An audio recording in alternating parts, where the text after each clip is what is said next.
Lord Manticore Training.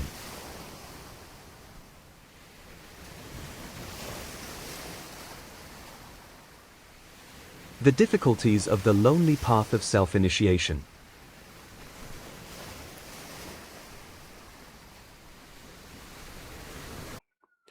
In the 21st century, occultists divide neatly into two. There are those who are initiated within groups, and those who purport to be self-initiated.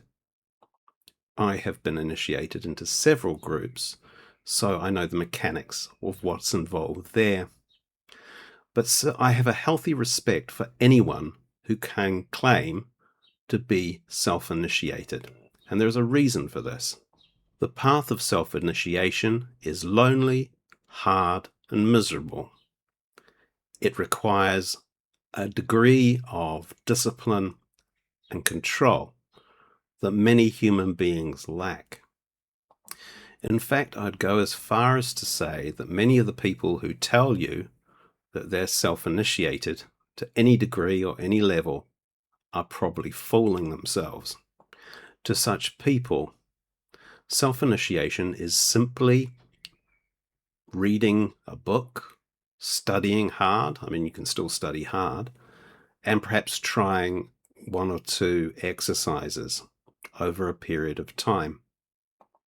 But true self-initiation isn't that.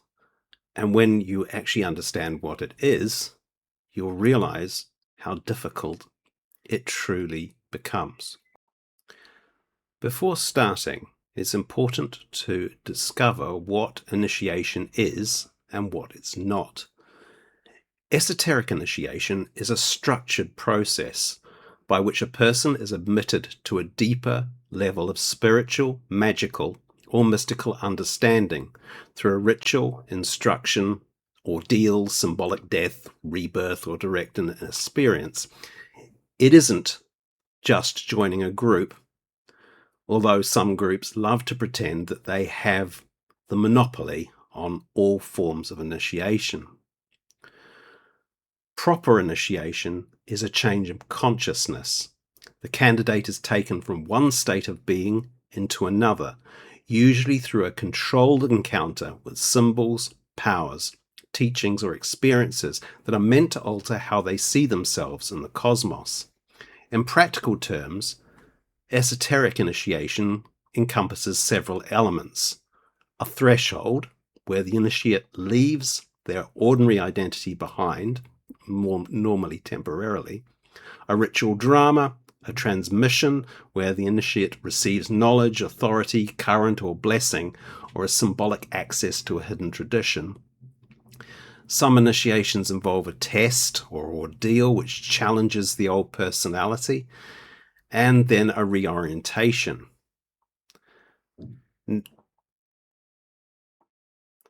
Most initiations follow a similar sort of process.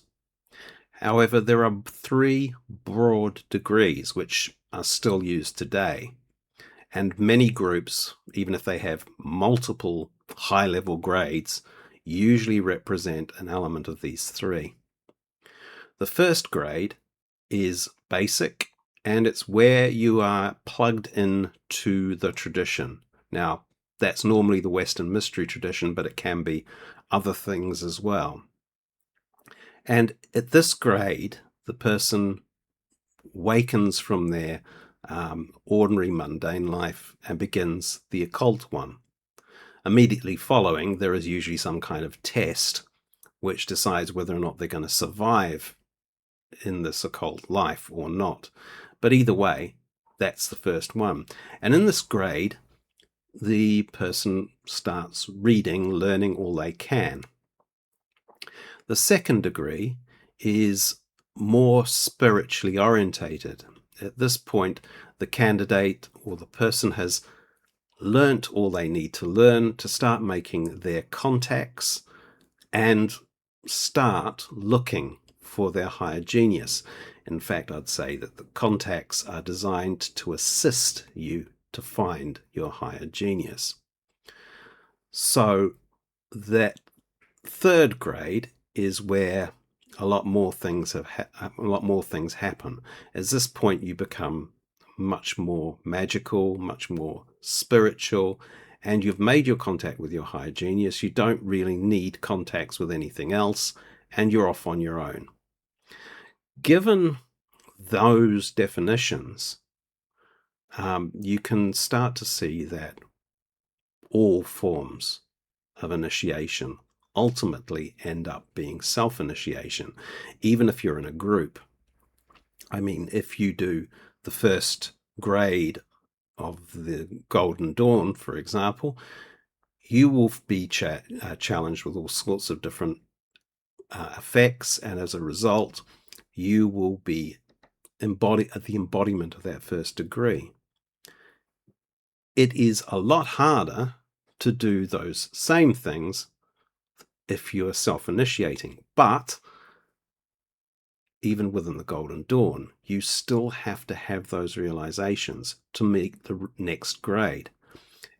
It's one of the great mistakes about groups is that you believe that you can get a grade because you deserve it.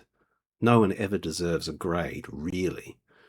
They might be lucky and they get a certain point where, they make a spiritual connection that's attuned to the next level, and then they can progress. But no one gets it because they've been sitting warming a chair for 2 or 3 years.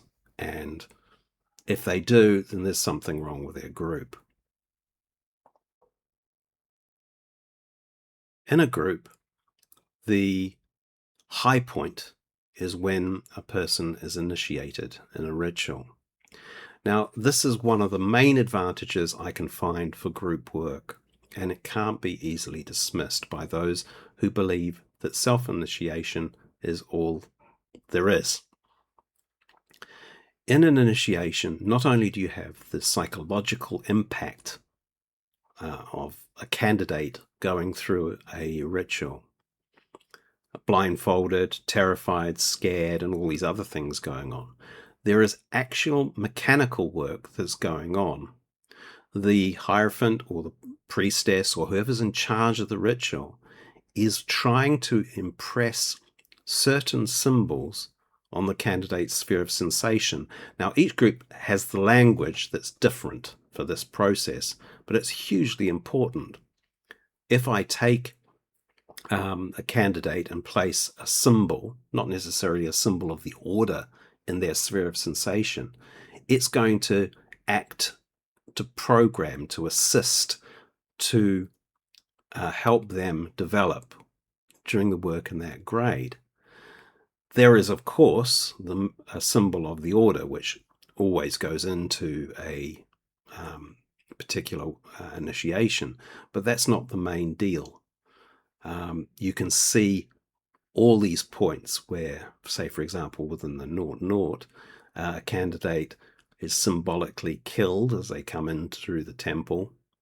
They are symbolically, in fact, they're literally split. Their sphere of sensation is split, with one side being placed between the pillars where it's talked to by its higher genius, and the other side is purified and consecrated and taken through various ordeals, and they are finally united at the end. Now, this is something that's very, very hard to do on your own. And I would think that it makes it very difficult for a self-initiation person to claim that. The other important side of a group is how it can deal with fallout of its initiations. If an initiation is effective, then the person is going to transform and change. The parts of their personality which are not very effective or cause them trouble are going to rise up and be challenged. In the Outer World of the Golden Dawn, this happens at an elemental level. What this requires, though, is someone to tell the candidate that they're suffering from something. It's making them difficult. There are times when they need to be grabbed by their collars and told that they're being a twat. and this often makes the group leadership very, very unpopular.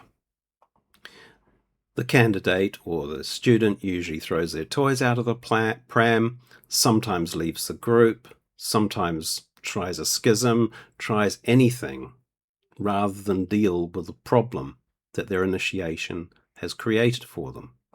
However, with a clear head and sometimes wise leadership that helps a person through their problems, they will deal with it and be able to carry on to the next level or the next stage of their initiation. But if a self-initiation person has not got that voice, they haven't got someone they can bounce something off, and often they won't listen to them even if they did have. It's a natural part of ego, particularly the lower self, to defend itself from spiritual ascension on any level.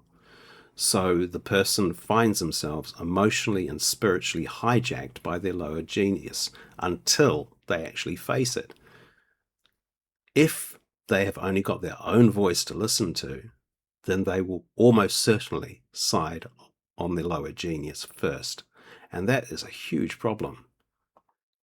If they have managed the first stage of initiation, then it's going to be real life that teaches them their lessons.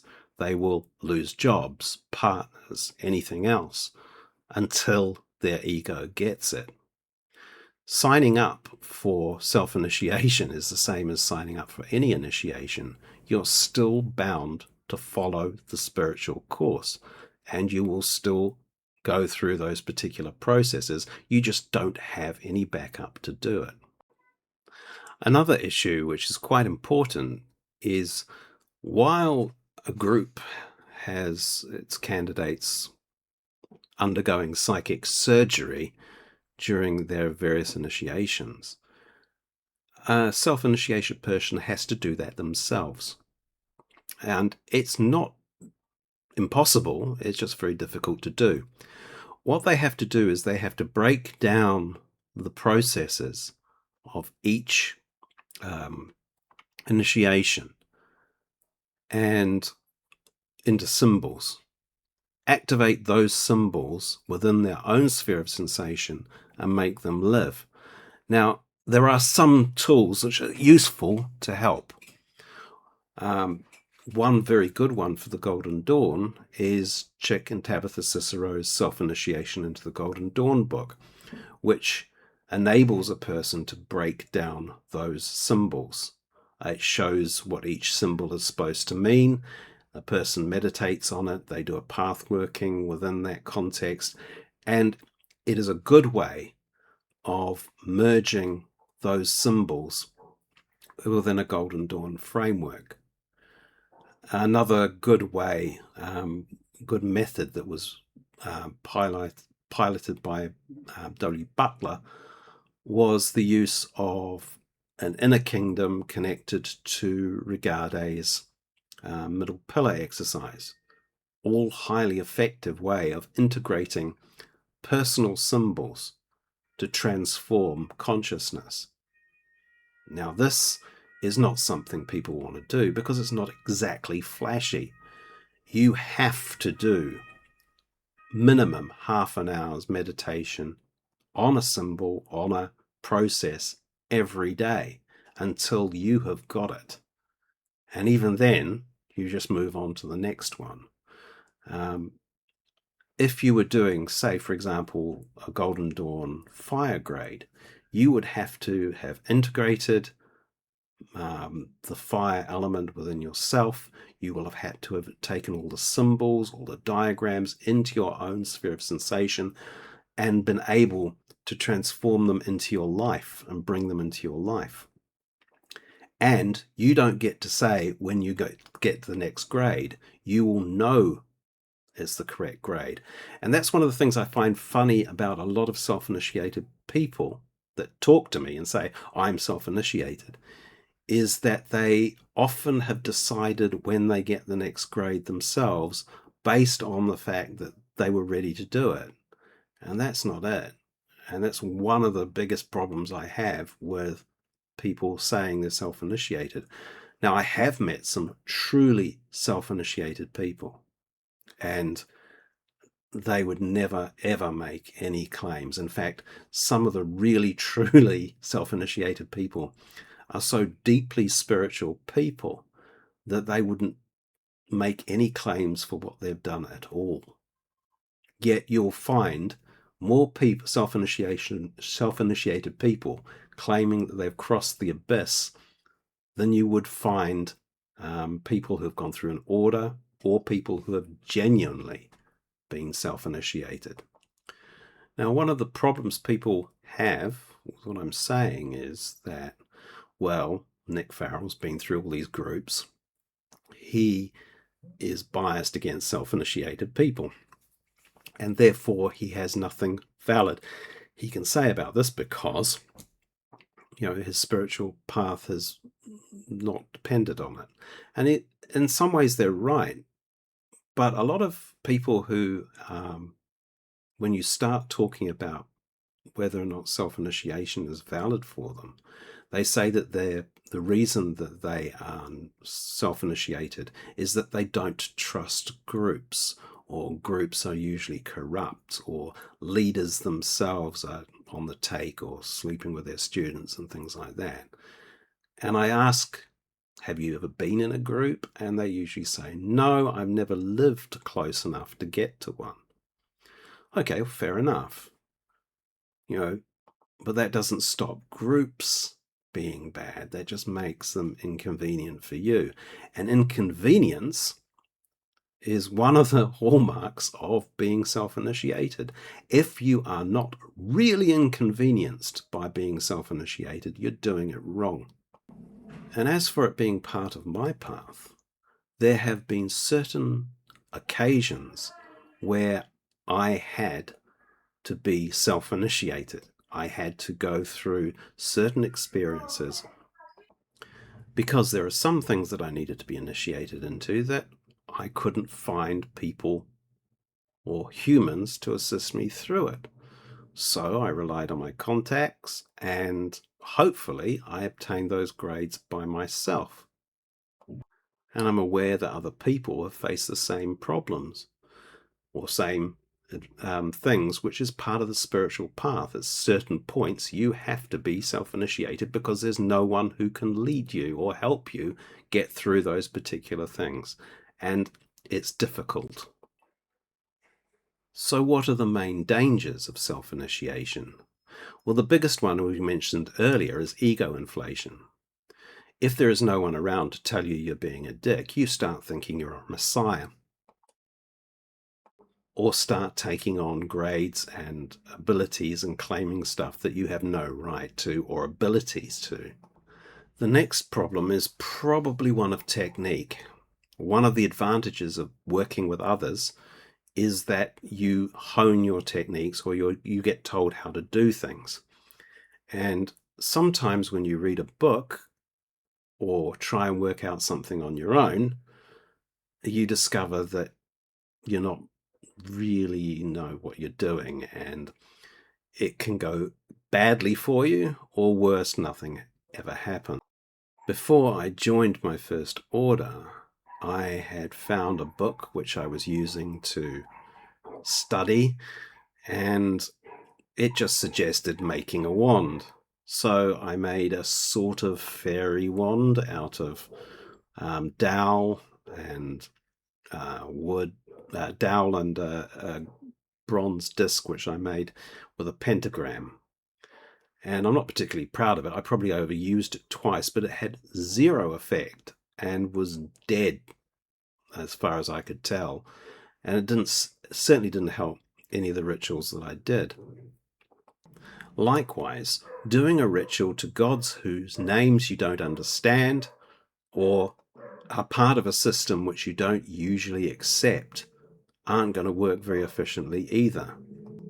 One of the advantages of a group is it teaches you a complete system, and you operate your rituals within that system. Even if you leave that group and change your system, it still works for you.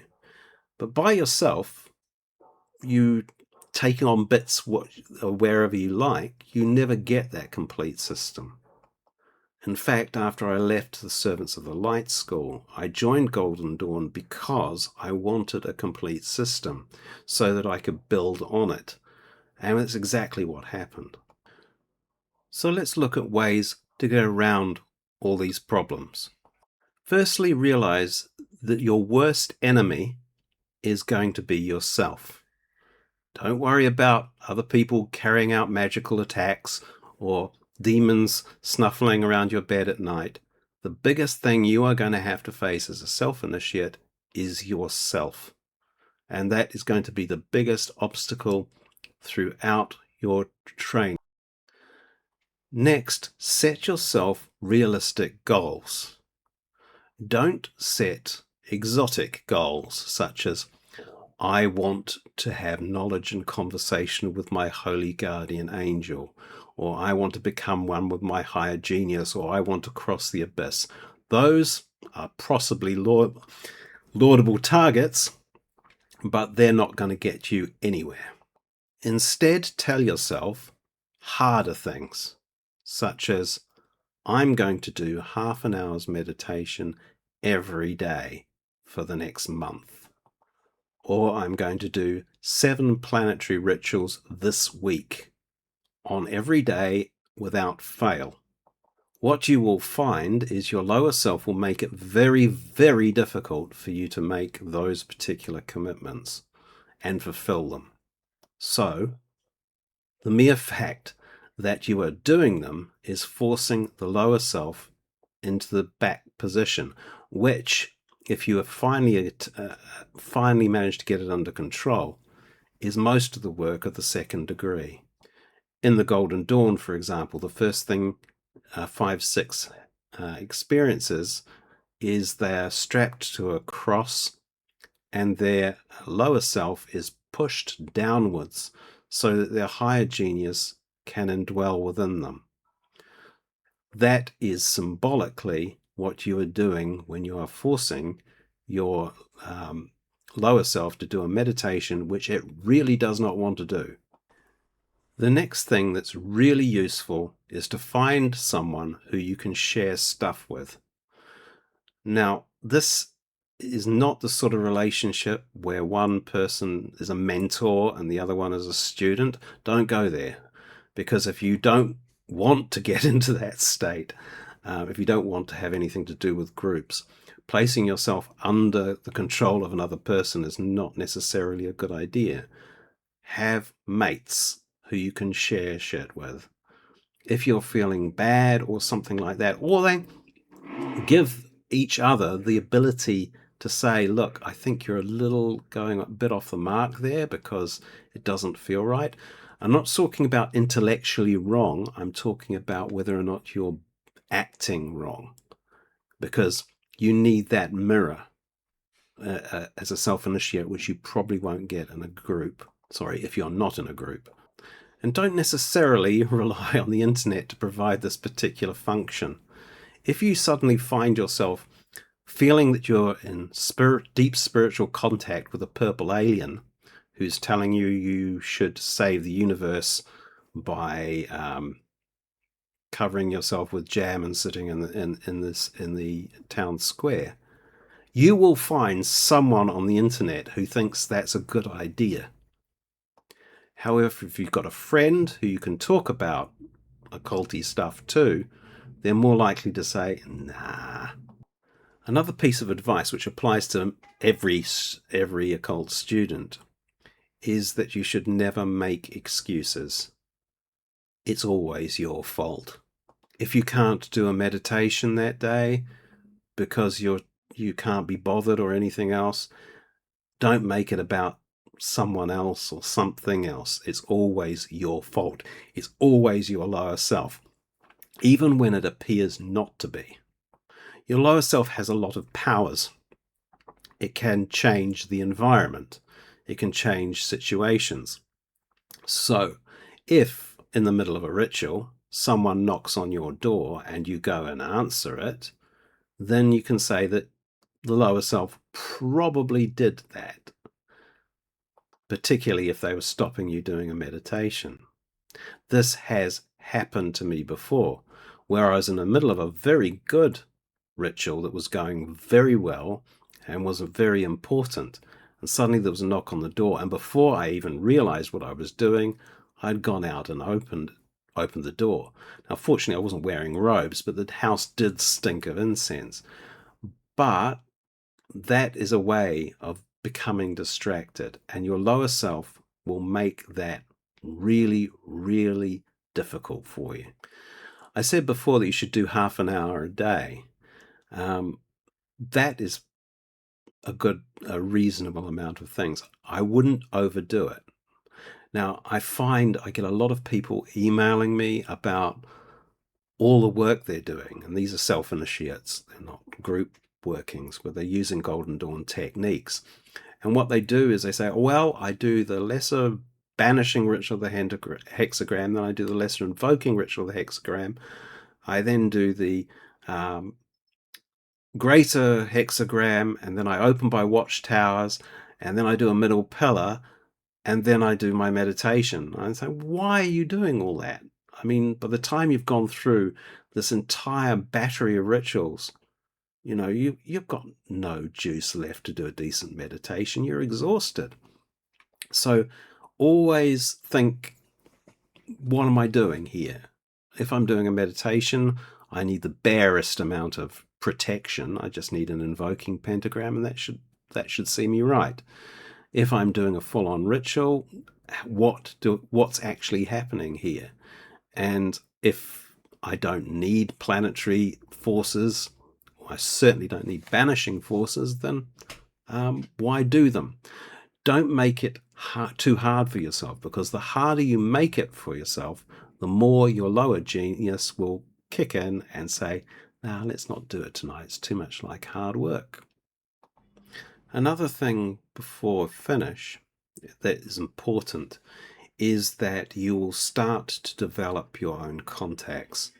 And these contacts are going to be your source of teaching as you follow this self-initiation path.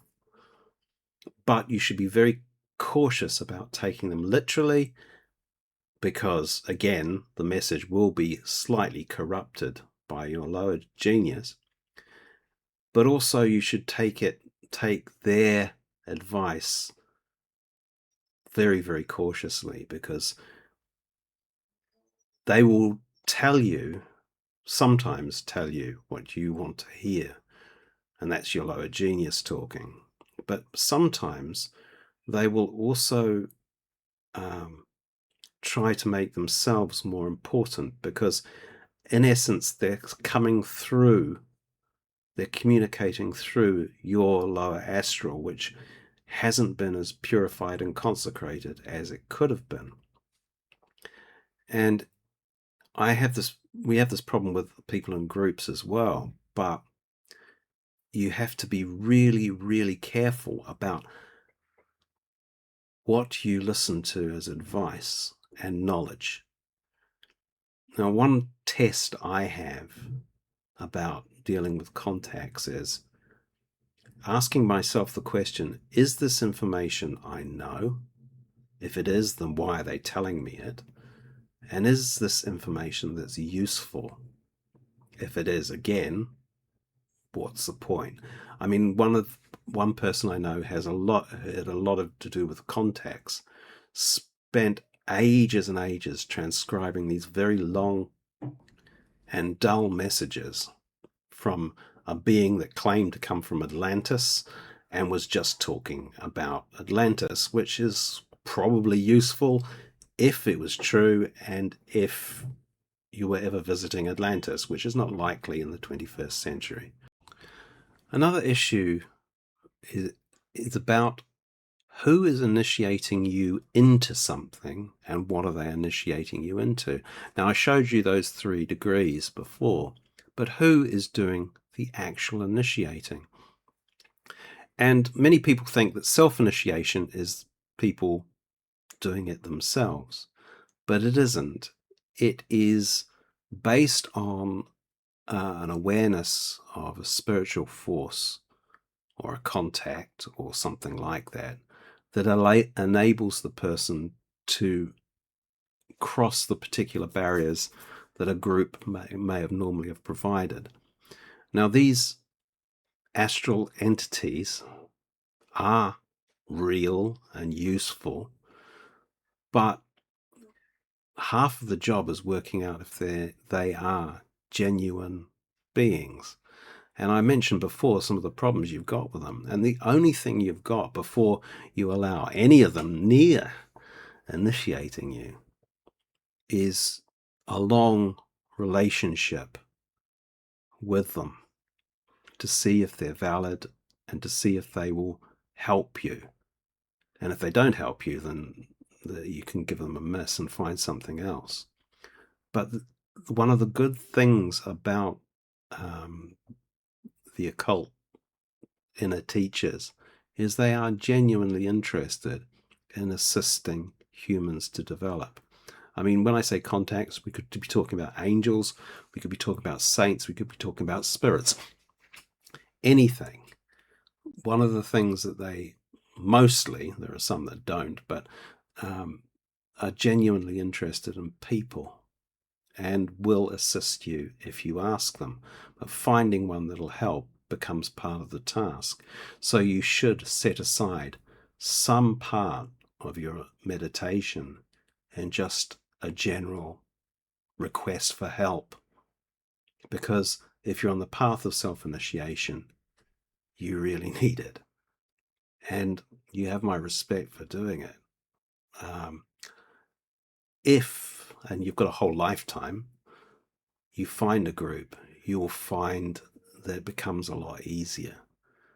But a group that has takes on someone who has been down the path of self-initiation and succeeded in it will be very happy to have you, because you've already developed all the extreme amount of discipline and obsession that you need to be able to carry on within the occult path accurately. And you might reach a point where you are drawn into a group, or you form one yourself based around what you know already. Don't forget that after a few years of really regular, hard self-initiation work, you will be in a position where you can help initiate another.